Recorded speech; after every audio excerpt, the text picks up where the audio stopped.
Yo, what's going on everyone? James here, and I want to talk about the Moto 360. First gen.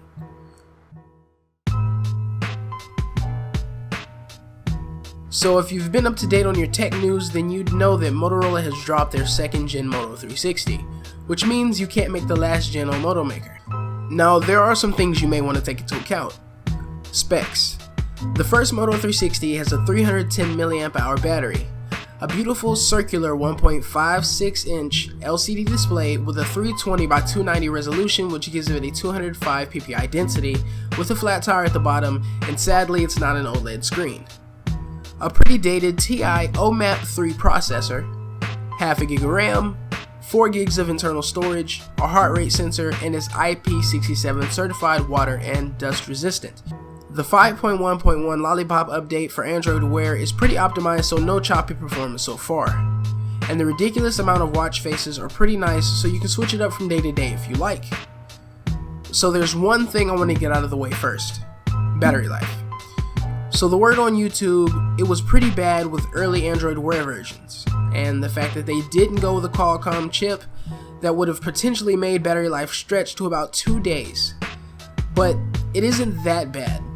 Going from 7 AM to about 11 PM and way more notifications than average on a day for me, I still had about 35% battery left.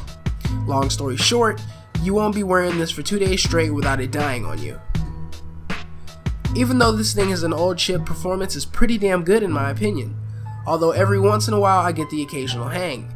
Now I have the blacked out version of the 360 with the Horween leather. It's a decent size on my wrist and is pretty comfortable, so no complaints in that department.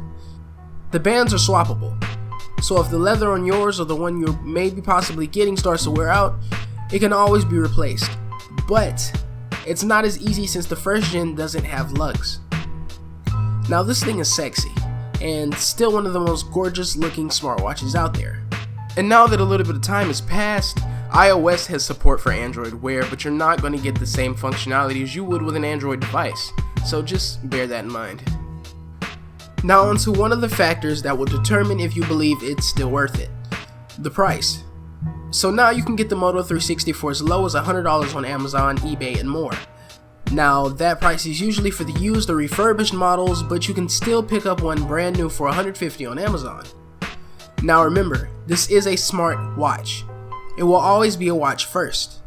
But it's neat that it also doubles as a notification hub, web browser, social media browser, and fitness tracker. Now I'll leave it up to you guys to decide. Is the first gen Moto 360 still worth it? If this video helped you out, please feel free to stomp that like button and be sure to kick it with me on social media, links will be down in the description, and subscribe for more content. And I'll catch you guys in the next one.